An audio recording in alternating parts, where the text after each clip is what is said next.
संज्ञो न वै पञ्चवायु न वा सप्तधातु न वा पञ्चकोश न वा पाणिपादं न चोपस्थपायु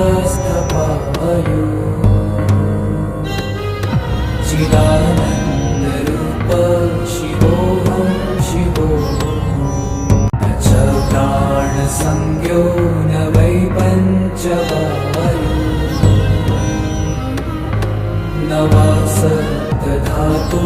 न वा पञ्चकोश न वा पाणिपादं न चोपस्थपायु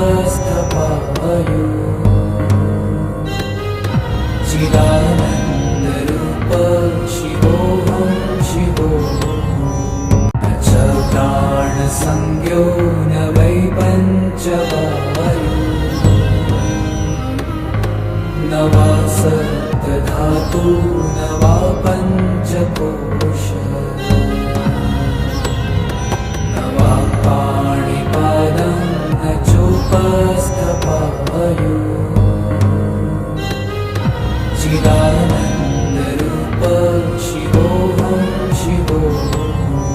न च प्राणसंज्ञो न वै पञ्चवायु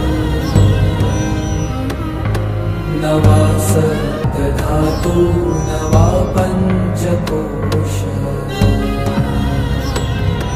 न वा पाणिपादं न चोपस्थपायु चिदानन्दरूप शिवोऽहं शिवो न च प्राणसंज्ञो न वै पञ्चवायु न वा सप्तधातु न वा पञ्चकोश न वा पाणिपादं न चोपस्थपायु चिदानन्दरूप शिवोऽहं शिवो न च प्राणसंज्ञो न वै पञ्चवायु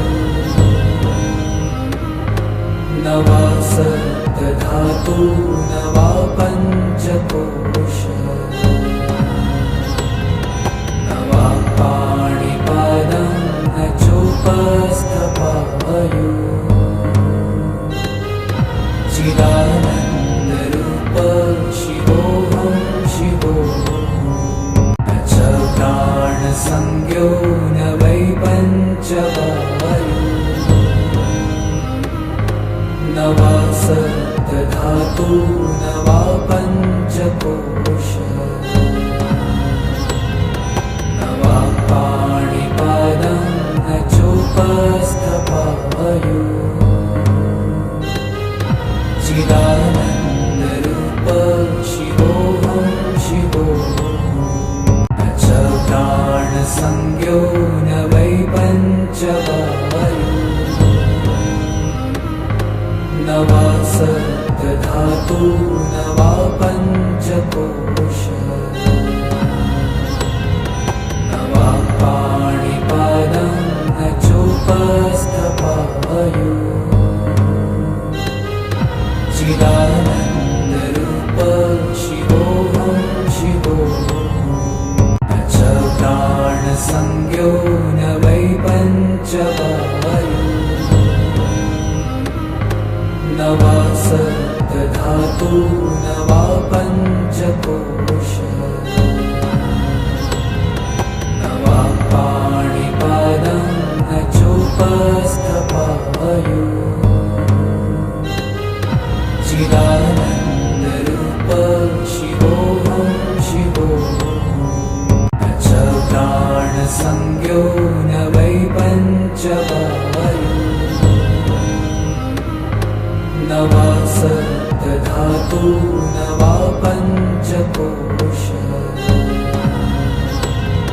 न वा पाणिपादं न चोपस्थपायु